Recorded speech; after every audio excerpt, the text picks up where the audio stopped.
you hear me say I love you, or ain't you?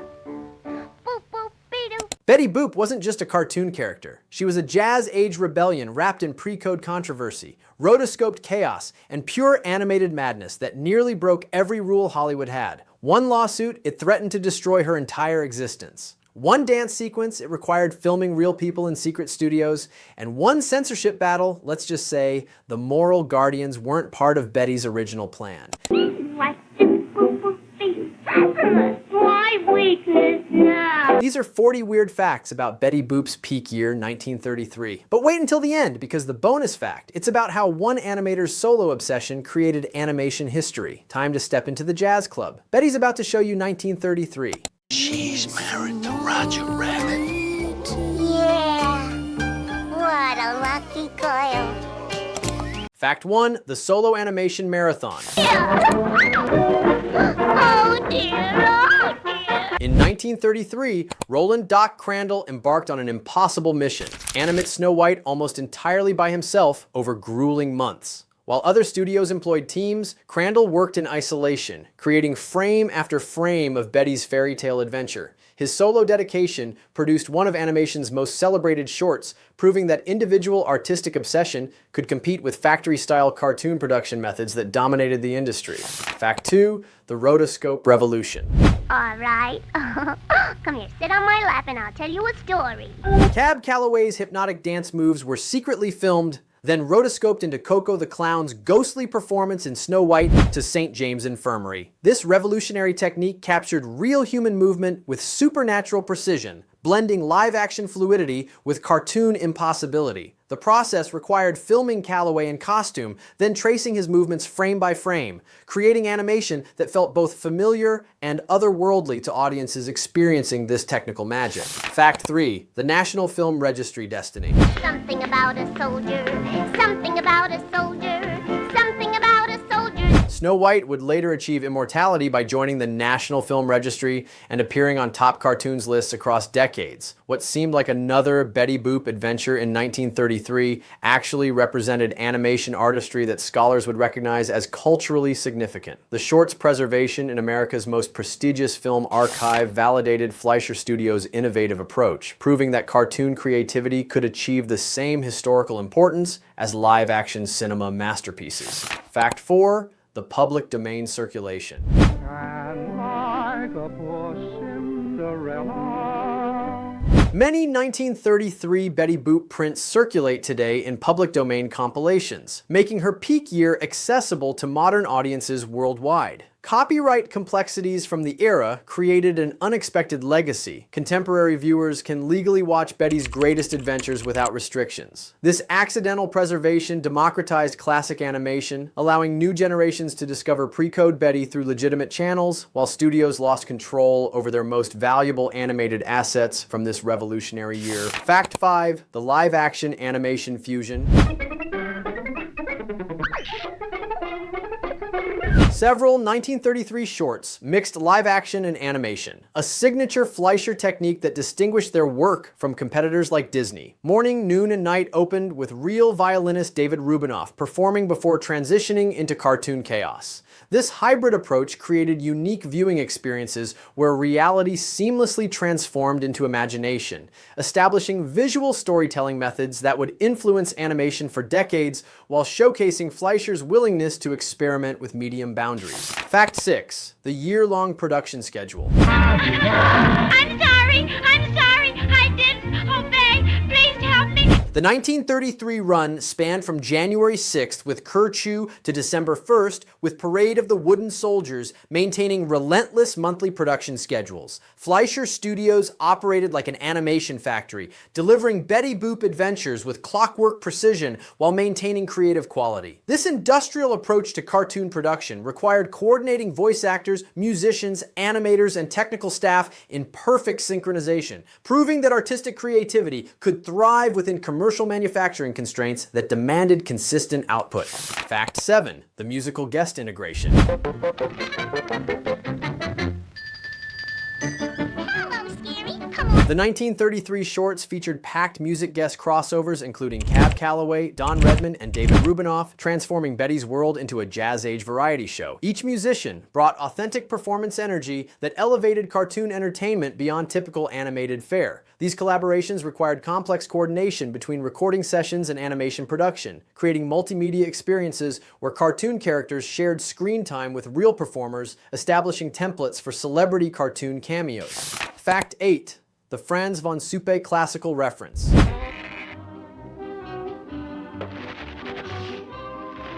Morning, noon, and night cleverly riffed on Franz von Suppe's overture, Morning, Noon, and Night in Vienna, bringing high culture into cartoon comedy. This classical music reference demonstrated Fleischer's sophisticated approach to animated entertainment, assuming audiences would appreciate both lowbrow cartoon humor and highbrow musical traditions. The short proved that animation could serve as cultural bridge, introducing mainstream audiences to classical compositions while maintaining Betty's irreverent personality and popular appeal. Fact 9. The genre-hopping versatility. I'll be a princess someday.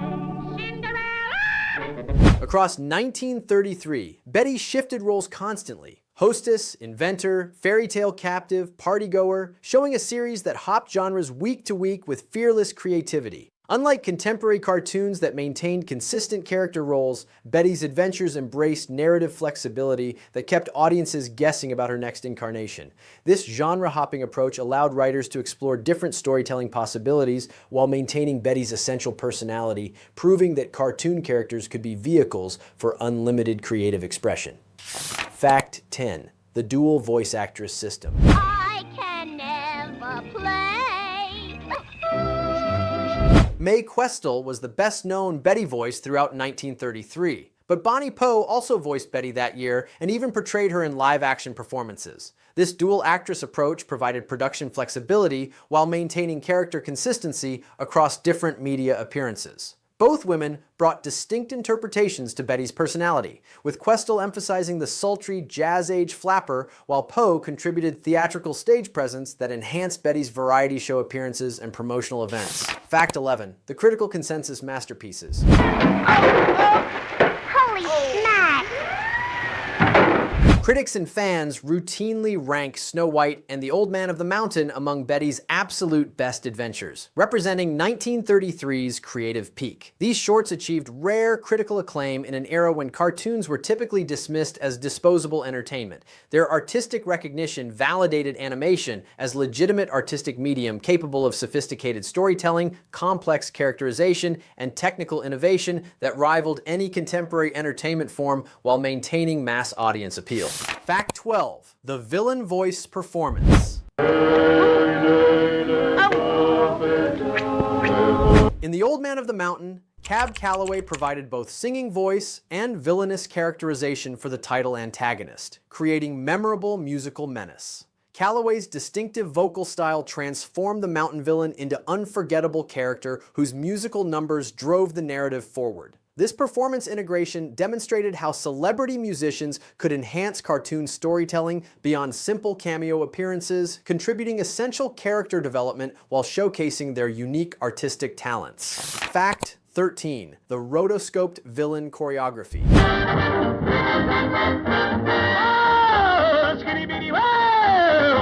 The Old Man of the Mountain's villains showcased slinky dance moves traced directly from Cab Calloway footage, creating supernatural character animation that felt both human and otherworldly. This rotoscoping technique captured Calloway's natural rhythm and movement patterns while adapting them to fit the animated mountain creature's design. The result was character animation that possessed authentic musical performance energy while maintaining cartoon impossibility, establishing new standards for character movement in animated entertainment. Fact 14. The moral complaint catalyst.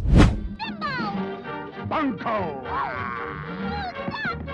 The Old Man of the Mountain drew significant moral complaints that foreshadowed the coming production code clampdown on cartoon content. Religious and civic groups objected to the short's suggestive dancing and Betty's flirtatious behavior with the villainous mountain creature. These protests represented growing conservative pressure that would fundamentally transform Betty's character design and storylines, marking 1933 as the final year of pre-code Betty's unrestricted creative freedom. Fact 15. The 15 theatrical peak. cares about any fears, no one. In 1933, Betty headlined approximately 15 theatrical releases, her absolute peak production year that would never be equaled in subsequent decades. This unprecedented output required coordinating multiple animation teams, voice recording sessions, musical arrangements, and technical production elements simultaneously. The sheer volume of content creation demonstrated Fleischer Studios' commitment to Betty as their flagship character while establishing production schedules that pushed both creative and manufacturing capabilities to their absolute limits. Fact 16. The Mad Science Laboratory gags.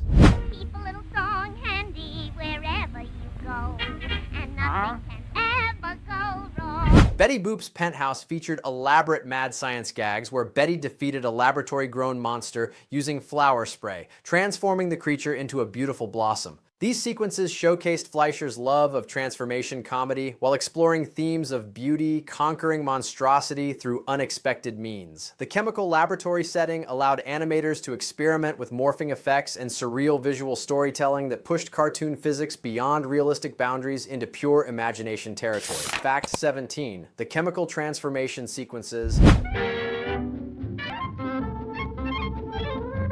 In Penthouse, laboratory chemicals morphed an ordinary cat into a dragon-headed creature before snapping back to normal, demonstrating Fleischer's mastery of transformation animation. These sequences required precise timing and artistic coordination to maintain narrative coherence while showcasing impossible visual effects. The morphing technology represented cutting-edge animation techniques that would influence transformation sequences throughout animation history while providing spectacular visual entertainment that audiences had never experienced before. Fact 18. The fourth wall destruction.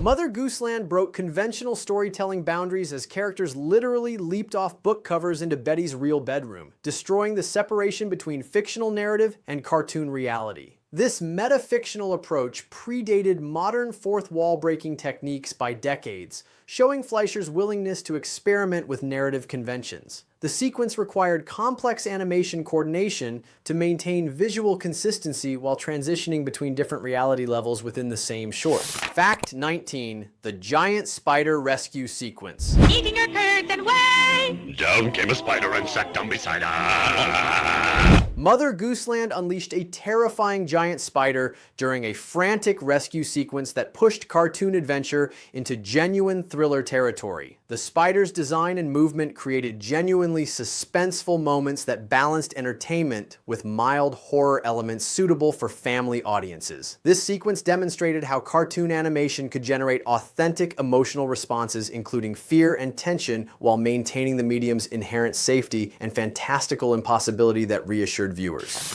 Fact 20. The hungover sun opening. Morning, Noon, and Night opened with a brilliantly absurd image, a hungover sun wearing an ice pack, establishing the short's commitment to surreal visual humor. This anthropomorphic celestial body perfectly captured the era's drinking culture while creating impossible cartoon logic that only animation could achieve. The image became iconic representation of Fleischer's ability to transform everyday concepts into spectacular visual jokes that worked on multiple comedic levels. Fact 21. The ghost baseball sequence.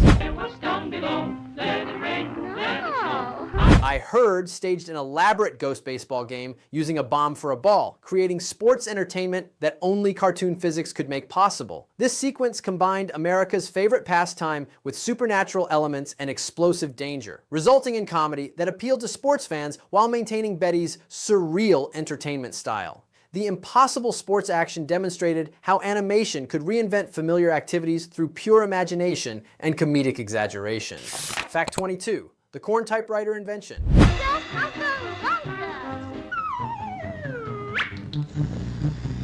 Crazy Inventions showcased a corn-on-the-cob typewriter eater gag alongside a slurp silencer that magically transformed noise into beautiful music. These impossible devices represented the era's fascination with technological innovation while maintaining cartoon impossibility that made everyday problems disappear through fantastical solutions. The inventions reflected Depression-era optimism about technology's potential to solve human problems while providing pure visual comedy that needed no explanation beyond cartoon logic. Fact 23, the spot remover catastrophe. Come on, Betty. Crazy Inventions featured a spot remover so effective it erased both stain and fabric, creating visual comedy through technological overachievement gone wrong. This gag perfectly captured Depression-era anxieties about industrial progress while providing laughs through domestic disaster scenarios. The sequence demonstrated Fleischer's ability to find humor in everyday household problems while creating impossible cartoon solutions that solved problems by creating bigger, funnier problems. Fact 24, the Vaudeville Toy Kingdom fusion.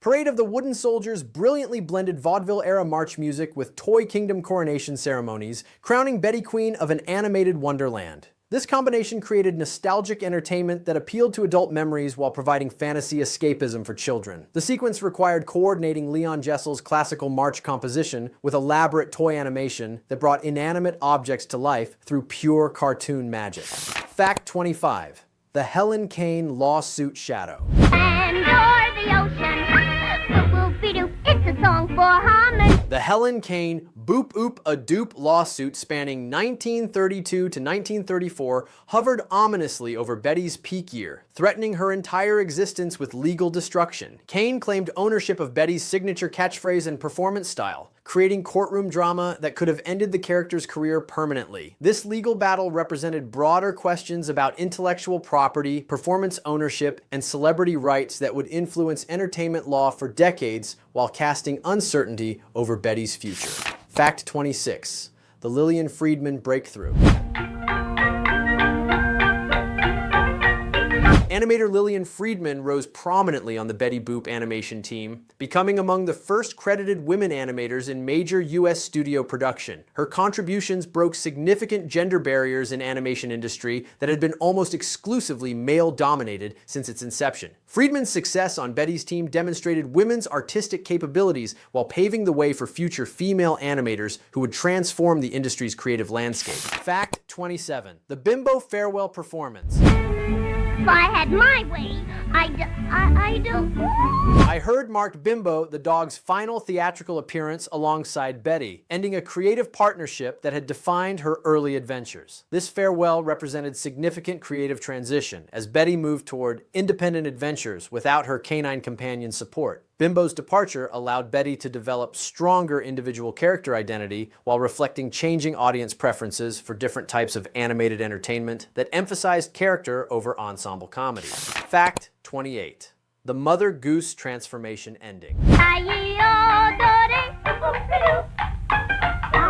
Mother Gooseland concluded with Mother Goose herself aping Betty's signature line as her hat, wig, and dentures dramatically dropped away, revealing comic vulnerability beneath authority. This transformation sequence provided meta-commentary on performance identity while creating visual humor through character deconstruction. The ending suggested that even authority figures secretly admired Betty's rebellious energy while demonstrating Fleischer's willingness to subvert traditional fairy tale expectations. Fact 29. The suspicious birthday candles. Birthday! Betty Boop's birthday party stacked her cake with a suspiciously large number of candles, fueling ongoing eternal age jokes about cartoon character immortality. This visual gag addressed questions about Betty's actual age while maintaining mystery about her background that allowed audiences to project their own interpretations. The candle count became a running joke that acknowledged cartoon characters' unique relationship with time and aging while providing comedy through impossible mathematics. Fact 30. The rickety plane arrival. Halloween party began with Jack Frost arriving in a comically rickety airplane to deliver chilly autumn mischief, establishing seasonal atmosphere through mechanical comedy. This opening sequence demonstrated Fleischer's attention to atmospheric detail while providing visual humor through transportation mishaps. The rickety plane perfectly captured the era's fascination with aviation technology while maintaining cartoon impossibility that made dangerous situations safe and funny for family audiences. Fact 31. The pre-code, peak timing. Come here. What? Oh! 1933 represented peak pre-production code Betty Boop before censorship tightened significantly in mid-1934, fundamentally transforming her character design and storyline possibilities. This timing made 1933 Betty's final year of unrestricted creative expression before moral pressure forced costume changes and behavioral modifications. The year captured Betty at her most rebellious and sexually liberated, preserving this version in animation history before cultural conservatism reshaped her into more conventional character. Fact 32, the postcode transformation. Following code enforcement, Betty underwent dramatic changes. Longer hemlines, missing garter, significantly toned down flirtation that neutered her jazz-age rebellion appeal. These modifications represented broader cultural shift toward conservative values that affected all entertainment media. Betty's transformation became symbol of how external moral pressure could fundamentally alter artistic expression while demonstrating the production code's power to reshape popular culture according to religious and civic standards. Fact 33. The hula dance motif evolution. Betty's hula dance motif evolved from 1932 themes into her 1933 appearances, including a notable cameo during Popeye the Sailor's debut episode. This recurring dance element became signature Betty performance that showcased her exotic appeal while maintaining family-friendly entertainment value. The hula sequences allowed animators to explore fluid movement while providing Betty with distinctive performance identity that differentiated her from other cartoon characters of the era. Fact 34. The 89 shorts. Context. Operator! Professor Grampy, please! Professor... Across the entire 1930s decade, Betty starred in approximately 89 self-titled theatrical shorts, with 1933 sitting prominently in the high-output middle period. This production volume represented unprecedented commitment to single cartoon character that established Betty as major entertainment franchise. The consistency demonstrated Fleischer Studios' confidence in Betty's commercial appeal while creating substantial body of work that would influence animation character development for decades. Fact 35, the workplace harassment satire. Not bad. Betty Boop's Big Boss delivered blunt workplace harassment satire with classic pre-code edge that addressed serious social issues through cartoon comedy. This short tackled adult themes rarely addressed in contemporary entertainment while maintaining Betty's appeal to diverse audiences. The workplace harassment theme demonstrated animation's potential for social commentary while showing how cartoon format could address sensitive subjects that might be too controversial in live-action films. Fact 36, the fortune-telling spiral narrative. Is my palm read spiraled from simple fortune-telling into elaborate sequences featuring shipwrecks, ghosts, and hula dancing that showcased narrative unpredictability. This storytelling approach demonstrated Fleischer's willingness to abandon conventional plot structure in favor of surreal adventure sequences that followed dream logic rather than realistic narrative progression. The spiral structure became characteristic of Betty's adventures that prioritized visual spectacle over traditional storytelling conventions. Fact 37. The talking car accent comedy. Are you happy? Has anyone got a carburetor? Karachu featured a talking automobile with comic ethnic accent alongside cough drop gags that reflected era's casual approach to stereotype humor. This content represented pre-code entertainment's different comedic standards that modern audiences might find problematic while acknowledging historical context of the 1930s humor conventions. The talking car demonstrated animation's ability to bring any object to life while showing how comedy styles evolve across different cultural periods. Fact 38. The Ghost Light Switch Battle. Where's Fred? Halloween Party featured spectacular sequence where flipping light switches summoned ghosts to battle a rampaging gorilla with painted wall witch springing to life to join the supernatural fight. This action sequence demonstrated Fleischer's mastery of chaos animation while creating genuinely exciting adventure moments that balance comedy with mild thriller elements suitable for all ages. The ghost battle showcased animation's unique ability to make impossible scenarios feel believable. Fact 39. The Irving Berlin musical reference. Betty quoted and sang lines from Irving Berlin's popular song All by Myself in Is My Palm Red, connecting her adventures to contemporary hit music. This musical reference demonstrated Betty's connection to current popular culture while showcasing the era's integration between animation and music industry. The Berlin song reference elevated Betty's cultural status by associating her with America's most successful songwriters and popular music trends. Fact 40, the Boxing Rooster finale.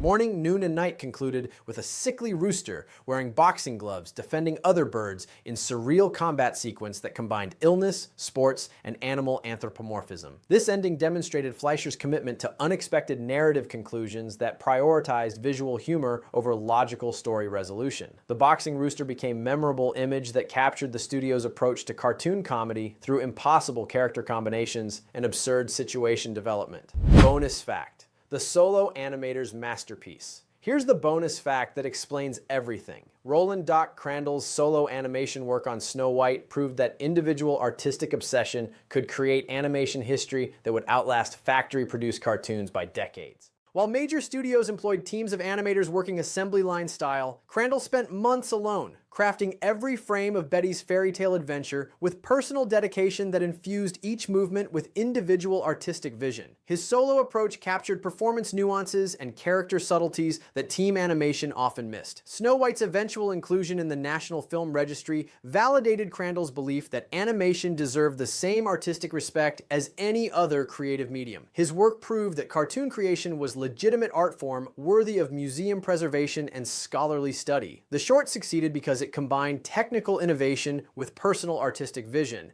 demonstrating that the best animation emerges from individual creativity rather than corporate efficiency. Sometimes the most lasting art comes from artists who refuse to compromise their vision for production convenience. Crandall's dedication created animation that felt both technically advanced and deeply personal, establishing standards for artistic excellence that influenced generations of animators who learned that individual passion could triumph over industrial methods. What's your favorite Betty Boop moment that showcases the incredible artistry hidden behind cartoon comedy?